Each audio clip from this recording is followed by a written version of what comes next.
आज उत्तर प्रदेश सरकार के राज्य मंत्री दिनेश खटीक के 2 पन्नों का इस्तीफा दिन भर चर्चा का केंद्र बना रहा। इस्तीफे की जो वजह बताई है वो सीएम योगी के लिए परेशान करने वाली है। भले ही योगी टफ एडमिनिस्ट्रेटर हैं, अपनी दूसरी इनिंग्स में करप्शन और लॉ एंड ऑर्डर के मुद्दे पर जीरो टॉलरेंस की नीति का कड़ाई से पालन करवा रहे हैं, लेकिन दलित मंत्री दिनेश खटीक के आरोप चौंकाने वाले हैं। सवाल पड़ा है क्योंकि आरोप विपक्ष के नहीं बल्कि योगी सरकार के एक मंत्री ने अपने त्याग पत्र में लगाए हैं।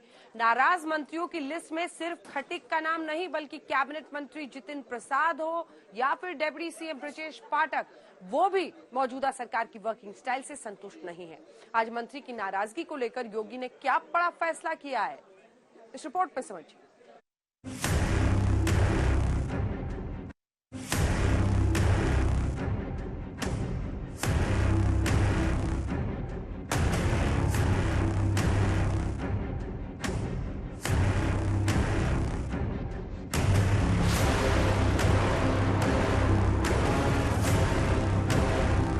25 मार्च 2022 को योगी आदित्यनाथ नए मंत्रिमंडल के साथ दूसरी इनिंग की शपथ लेते हैं, लेकिन सिर्फ 117 दिनों के भीतर ही अंदरूनी खींचतान शुरू हो गई। खबर यही है, योगी सरकार के अंदर सब कुछ ठीक ठाक नहीं है। कांग्रेस छोड़ बीजेपी का दामन थामने वाले कैबिनेट मंत्री जितिन प्रसाद नाराज हैं। पश्चिमी यूपी से मंत्री दिनेश खटीक के त्यागपत्र देने की खबरें हैं, तो डिप्टी सीएम ब्रजेश पाठक भी मौजूदा सरकार की वर्किंग स्टाइल से नाखुश हैं। अब सवाल यही है कि ये नाराजगी योगी की वर्किंग स्टाइल से है या फिर मंत्री के अपने अपने विभाग के अफसरों की वर्किंग स्टाइल से है। यहाँ आपको ये समझना है कि नाराजगी का धुआं उठा है तो आग कहीं न कहीं जरूर लगी होगी। अगर आप मंत्रियों की नाराजगी और योगी आदित्यनाथ के दफ्तर की तरफ से किए गए ट्वीट की टाइमिंग देखें तो तस्वीर कुछ हद तक साफ हो जाएगी। ट्वीट का मजमून है, मंत्री अपने राज्य मंत्रियों से तालमेल रखें, अपने स्टाफ पर आंख मूंद कर भरोसा न करें। मंत्री अपनी सरकार के मंत्रिमंडल के नाम ये संदेश योगी आदित्यनाथ का है, तो क्या योगी का इशारा जल शक्ति राज्य मंत्री दिनेश खटीक और ट्रांसफर पोस्टिंग वाले खेल में घिरे मंत्री जितिन प्रसाद की तरफ है? नाराजगी का आलम यह है कि 25 मार्च को दिनेश खटीक राज्य मंत्री की शपथ लेते हैं और 19 जुलाई यानी सिर्फ 117 दिन में ही खुद चिट्ठी के जरिए इस्तीफे की पेशकश कर देते हैं। त्यागपत्र में खटीक ने जो वजह गिनाई उससे साफ है कि योगी सरकार के अंदर कलह की जड़ें बहुत गहरी हैं। खत के जरिए दिनेश खटीक ने अपनी ही सरकार की कलई खोल दी। मैं दलित समाज से हूं, इसलिए मेरी अनदेखी की गई। नमामि गंगे और हर घर जल योजना में नियमों की अनदेखी हो रही है। ट्रांसफर पोस्टिंग में भ्रष्टाचार हो रहा है। मैं दलित समाज से हूं, इसलिए मेरी बातें नहीं सुनी जाती। मेरी अनदेखी से दलित समाज आहत है। मेरा कोई मंत्री के तौर पर अस्तित्व नहीं है। मेरे लिए राज्य मंत्री के तौर पर काम करना दलित समाज के लिए बेकार है। ना मुझे बैठक में बुलाया जाता है, ना ही मुझे मेरे मंत्रालय में हो रहे कामों के बारे में बताया जाता है। मैं आहत होकर अपना त्यागपत्र दे रहा हूँ। बड़ी बात यह है कि खटीक न तो सीएम योगी के मंत्रियों के साथ हुई बैठक में मौजूद थे और न ही जल शक्ति मंत्री स्वतंत्र देव सिंह की बुलाई बैठक में हिस्सा लेने पहुंचे थे। ऐसे में दिनेश खटीक के इस्तीफे वाली चिट्ठी वायरल हुई तो उनसे संपर्क करने की कोशिश हुई। हालांकि दिनेश खटीक लखनऊ में अपने सरकारी आवास पर नहीं मिले। उत्तर प्रदेश सरकार के जल शक्ति राज्य मंत्री दिनेश खटीक की नाराजगी अब सामने आ रही है। उसके बीच में चर्चा ये भी दिखाई दी कि दिनेश खटीक ने कल 11 बजे अपने इसी आवास से निकले, ये बता करके कि वो एक कार्यक्रम में जा रहे हैं, लेकिन इसके बाद से वो अपने आवास पर वापस नहीं लौटे हैं। इसके बाद इस तरीके की सूचना मिली कि राजभवन पहुंच के उन्होंने 2 पन्नों की एक चिट्ठी दी जिसे इस्तीफा कहा जा रहा है, लेकिन सरकार के हवाले से अभी तक इस बात की कोई पुष्टि नहीं की गई है। जल शक्ति विभाग में राज्य मंत्री दिनेश खटीक, चर्चा हुई कि उन्होंने इस्तीफा दिया है, घर पर उनकी मौजूदगी नहीं है। पड़ताल करने हम इस वक्त आए हैं लखनऊ के बापू भवन जहां उनका दफ्तर है, पर यहाँ पर भी आप अगर देखेंगे बाहर उनका बोर्ड जरूर लगा है पर अंदर कोई नहीं है। अंदर एक चेयर है, ऊपर प्रधानमंत्री की तस्वीर और गवर्नर आनंदीबेन पटेल की तस्वीर, पर यह ऑफिस में सन्नाटा है। यहाँ पर उनकी मौजूदगी नहीं है और जब यहाँ पर अफसरों से बातचीत करी गई है तो उनका कहना है कि वो कल से दफ्तर नहीं आए हैं। वो लोग भवन जरूर आए थे एक मीटिंग के लिए पर दफ्तर में नहीं आए हैं। नाराजगी इस बात को लेकर उनकी है कि तबादले जो हुए हैं उसमें उनकी नहीं सुनी गई। जब से वो डिपार्टमेंट में है उनकी नहीं चल रही है। पता चला कि नाराज दिनेश खटीक अपना सरकारी आवास छोड़कर मेरठ पहुंच गए। मेरठ में मीडिया ने जब खत के बारे में पूछा तो दिनेश खटीक की बॉडी लैंग्वेज ने पूरी कहानी बयान कर दी। सिर्फ 2 मिनट के लिए बताओ। कोई विषय नहीं है यार। जिस तरह की जानकारी मिल रही है भाई साहब, कोई विषय नहीं है। इस्तीफा दिया है नहीं भाई? इस्तीफा दिया है भाई, कोई विषय नहीं। 4 शब्दों में राज्य मंत्री दिनेश खटीक ने अपना जवाब दे दिया। यही कहा कि कोई विषय नहीं है, लेकिन विषय नहीं है तो योगी को बाईपास करते हुए दिल्ली की टॉप लीडरशिप तक खत के जरिए अपनी नाराजगी क्यों जताई? क्या योगी आदित्यनाथ से नाराज हैं राज्य मंत्री दिनेश खटीक? क्या इस्तीफे की पेशकश से पहले योगी को अपनी बात बताई थी? क्या दलित होने की वजह से खटीक को साइडलाइन किया गया? योगी सरकार में विरोध के स्वर उठे तो विपक्ष ने मौके को लपकने में देरी नहीं की। मायावती ने निशाना साधते हुए प्रहार किया। उत्तर प्रदेश भाजपा मंत्रिमंडल के भीतर भी दलित मंत्री की उपेक्षा अति निंदनीय व दुर्भाग्यपूर्ण है। ऐसी खबरें राष्ट्रीय चर्चाओं में सरकार अपनी जातिवादी मानसिकता व दलितों के प्रति उपेक्षा, तिरस्कार, शोषण व अन्याय को त्याग कर उनकी सुरक्षा व सम्मान का ध्यान रखने का दायित्व तो जरूर निभाए। वहीं अखिलेश यादव ने दिनेश खटीक के कंधे पर बंदूक रखकर योगी आदित्यनाथ पर चलाई। जहां मंत्री होने का सम्मान तो नहीं परंतु दलित होने का अपमान मिले, ऐसी भेदभावपूर्ण भाजपा सरकार से त्यागपत्र देना ही अपने समाज का मान रखने के लिए यथोचित उपाय है। कभी कभी बुलडोजर उल्टा भी चलता है। विपक्ष को बैठे बिठाए मौका मिल गया, लेकिन जल शक्ति मंत्री स्वतंत्र देव सिंह पूरे मामले को ऐसे गटक गए जैसे कुछ हुआ ही नहीं है।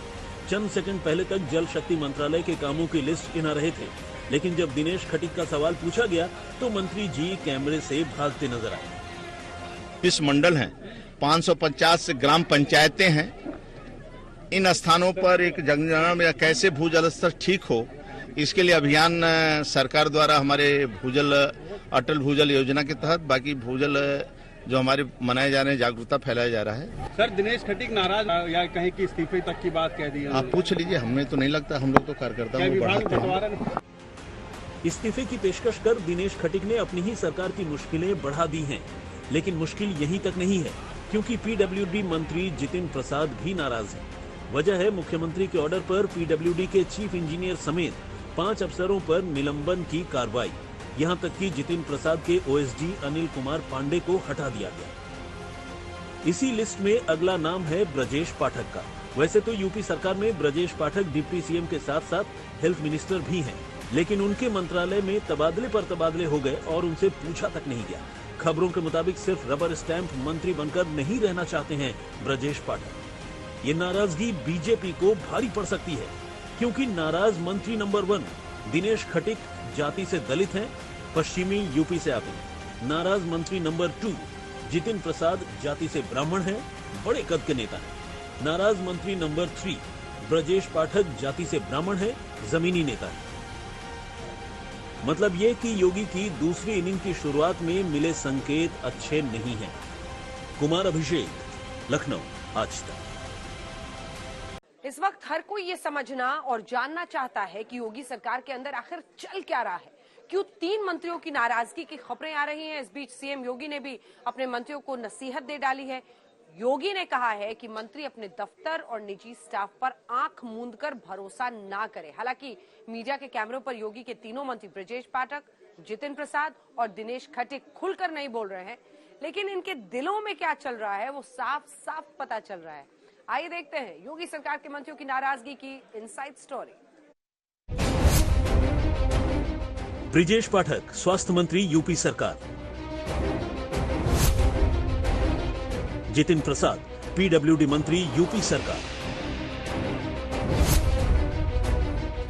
दिनेश खटीक, जल शक्ति राज्य मंत्री, यूपी सरकार। योगी सरकार के ये 3 मंत्री इस वक्त चर्चा के केंद्र में बने हुए हैं। सीएम योगी के इन 3 मंत्रियों की नाराजगी की खबरें यूपी से लेकर दिल्ली तक छाई हुई हैं। अब सवाल यह है कि आखिर योगी सरकार के इन मंत्रियों की नाराजगी की वजह क्या है? योगी सरकार के इन 3 मंत्रियों की नाराजगी की इनसाइड स्टोरी क्या है? यूपी के सियासी गलियारे में ऐसी चर्चा है कि क्या सबको फ्री हैंड चाहिए? आज हम आपको दिखाएंगे कि यूपी की योगी सरकार में आखिर चल क्या रहा है। सीएम योगी के 3 मंत्री आखिर मन में क्या सोचे बैठे हुए हैं। आज हम इसके पीछे का पूरा सच जानने की कोशिश करेंगे। लेकिन उससे पहले आपको योगी सरकार के उन मंत्रियों को सुनवा देते हैं जिनकी नाराजगी के चर्चे लखनऊ से दिल्ली तक हो रहे हैं। सबसे पहले आज तक की टीम योगी सरकार के स्वास्थ्य मंत्री ब्रिजेश पाठक के पास पहुंचती है। अभी आज तक का सवाल शुरू ही हुआ था कि मंत्री जी ने फौरन उसका जवाब भी दे दिया। आप भी सुनिए। मुख्यमंत्री जी ने आज ट्वीट भी किया है कि समन्वय के साथ मंत्री काम करें। आज इस तरीके की खबरें आ रही थी, चाहे जितिन प्रसाद को लेकर। कोई दिक्कत नहीं, सब बहुत अच्छा है। अब योगी सरकार के अगले मंत्री यानी पीडब्ल्यूडी मंत्री जितिन प्रसाद को सुनवाते हैं। जितिन प्रसाद भी कह रहे हैं नाराजगी का कोई प्रश्न ही नहीं उठता। नहीं, ऐसी कोई बात नहीं है, नाराजगी का कोई प्रश्न नहीं उठता। हम लोग मुख्यमंत्री जी के नेतृत्व में उत्तर प्रदेश में कार्य कर रहे हैं और यही प्रयास है कि जनता की आकांक्षाओं पर खरा उतरें। और राष्ट्रीय नेताओं से मिलना कभी भी मिल सकते हैं जब समय मिलेगा, मगर ऐसा मेरा कोई अभी मिलने का कोई विचार नहीं। आज तक की टीम योगी सरकार में जल शक्ति मंत्री दिनेश खटीक के सरकारी आवास पर भी पहुंचती है, लेकिन वो वहां मिलते ही नहीं है। अब सवाल यही है कि यूपी में उथल पुथल सी क्यों मची है। पहले डिप्टी सीएम ब्रिजेश पाठक के स्वास्थ्य मंत्रालय के विभाग में हुए तबादलों पर सवाल खड़े होते हैं। फिर मंत्री जितिन प्रसाद के पीडब्ल्यूडी विभाग में हुए ट्रांसफर पर सीएम योगी जांच बिठा देते हैं, जबकि पशुपालन विभाग में 50 करोड़ के घोटाले की जांच अपर मुख्य सचिव को सौंपी गई है। जितिन प्रसाद के बारे में तो खबरें यहां तक आ गईं कि वो पूरे घटनाक्रम के मद्देनजर दिल्ली में गृह मंत्री अमित शाह से मुलाकात कर सकते हैं। हालांकि वो इन तमाम खबरों को खारिज कर रहे हैं। चलिए अब आपको जितिन प्रसाद की नाराजगी की इनसाइड स्टोरी बताते हैं। तो सुनिए, जितिन प्रसाद के मंत्रालय लोक निर्माण विभाग से 350 से अधिक इंजीनियर्स का तबादला हुआ था। पीडब्ल्यूडी के करीब 200 एग्जीक्यूटिव इंजीनियर और 150 से अधिक असिस्टेंट इंजीनियर्स का तबादला हुआ है। पीडब्ल्यूडी विभाग में हुए तबादलों पर सीएम योगी ने न सिर्फ जांच बिठाई, बल्कि जितिन प्रसाद के ओएसडी अनिल कुमार पांडे भी नप गए। भारत सरकार से प्रतिनियुक्ति पर आए अपर सचिव अनिल पांडे के खिलाफ विजिलेंस जांच और विभागीय कार्रवाई की भी सिफारिश योगी सरकार ने कर दी है। जो लोग योगी सरकार के वकील हैं, योगी सरकार है जो अपने को ईमानदार कहते हैं, पहले स्वास्थ्य विभाग में इसी तरह हुआ। उप मुख्यमंत्री खड़े रह गए और प्रमुख सचिव ने बता दिया कि सब हमारी मर्जी से होगा, अब कुछ नहीं है। अब इस विभाग में हुआ, या तो एक ओएसडी की इतनी हैसियत है कि वो मुख्यमंत्री को बाईपास कर जाता है, या ये सरकार खुद बेईमानी में लिप्त है और जब हल्ला हो जाता है तो छोटे मोटे अधिकारियों को हटा के अपनी पीठ ठोकना चाहते हैं। कांग्रेस छोड़कर बीजेपी में आए और योगी सरकार में मंत्री बनाए गए जितिन प्रसाद के पीडब्ल्यूडी विभाग में हुए ट्रांसफर में ऐसे अधिकारियों का भी तबादला किया गया था जो जीवित भी नहीं है। जूनियर इंजीनियर घनश्याम दास का तबादला झांसी कर दिया गया था, जिनका 3 साल पहले ही निधन हो चुका है। इसी तरह से राजकुमार का तबादला इटावा से ललितपुर जिले में कर दिया गया था, जबकि इस नाम का कोई शख्स विभाग में है ही नहीं। पीडब्ल्यूडी मंत्री विभाग में तबादलों की गड़बड़ियों को लेकर चर्चा के केंद्र में बने हुए हैं। आप सभी को ज्ञात है कि प्रधानमंत्री जी और मुख्यमंत्री योगी जी की जीरो टॉलरेंस की नीति है और उसके तहत अगर विभाग में कोई अनियमितताएं हैं तो सरकार ठोस कदम उठाएगी। एक निष्पक्ष जांच होगी, जहां गड़बड़ी है वहां कार्रवाई होगी, और जहां का ट्रांसफर्स का सवाल है वो बदलाव भी होगा। अगर गड़बड़ियां हैं तो ये जीरो टॉलरेंस के तहत ही आगे कार्य किया जाएगा। अब डिप्टी सीएम और स्वास्थ्य मंत्री ब्रिजेश पाठक की नाराजगी के पीछे वजह क्या निकल कर आ रही है, वो आपको दिखाते हैं। ब्रिजेश पाठक के स्वास्थ्य मंत्रालय में भी ट्रांसफर का खेल सामने आया था। स्वास्थ्य विभाग में हुए तबादलों पर काफी आपत्तियां आई थी। डॉक्टर्स ने आरोप लगाए थे कि तबादला नीति को दरकिनार करके ट्रांसफर किए गए। एक जिले में तैनात पति पत्नी का ट्रांसफर अलग अलग जिलों में कर दिया गया। इस मामले में विभाग के अपर मुख्य सचिव अमित मोहन प्रसाद से जवाब तलब किया गया था। इसके बाद सीएम योगी ने तबादलों पर जांच बिठा दी। योगी सरकार में डिप्टी सीएम ब्रिजेश पाठक साल 2017 में चुनाव से पहले बीएसपी छोड़कर बीजेपी में शामिल हुए थे और उन्हें योगी सरकार के दूसरे कार्यकाल में दिनेश शर्मा की जगह डिप्टी सीएम बनाया गया था। ब्रिजेश पाठक कभी अचानक अस्पताल के दौरे से चर्चा में रहे, तो अब उनके विभाग में ट्रांसफर और पोस्टिंग के खेल से वो सब ऐसे चलता रहता है। सब ठीक हो जाएंगे अंतरी मंत्री साहब एक बार खोखेंगे योगी जी तो सब सही हो जाएंगे। और योगी सरकार से जो तीसरे मंत्री नाराज बताए जा रहे हैं वो हैं दिनेश खटीक। आइए इनकी इनसाइड स्टोरी भी आपको बताते हैं। दिनेश खटीक की नाराजगी को लेकर कहा जा रहा है कि जल शक्ति मंत्रालय का राज्य मंत्री होने के बावजूद अधिकारी उनकी नहीं सुनते। दिनेश खटीक ने कई तबादलों की लिस्ट दी थी, लेकिन अधिकारियों ने उनसे कैबिनेट मंत्री से बात करने को कह दिया था। दिनेश खटीक मेरठ के हस्तिनापुर से दूसरी बार विधायक चुने गए हैं और योगी सरकार में लगातार दूसरी बार मंत्री बनाए गए। सीएम योगी ने मंगलवार को सभी मंत्रियों के साथ बैठक की, तो उसमें भी दिनेश खटीक नहीं पहुंचे थे। दिनेश खटीक के बारे में कहा जा रहा है कि उन्होंने सरकारी गाड़ी और सुरक्षा भी छोड़ दी है। लखनऊ से अभिषेक मिश्रा के साथ आज तक ब्यूरो।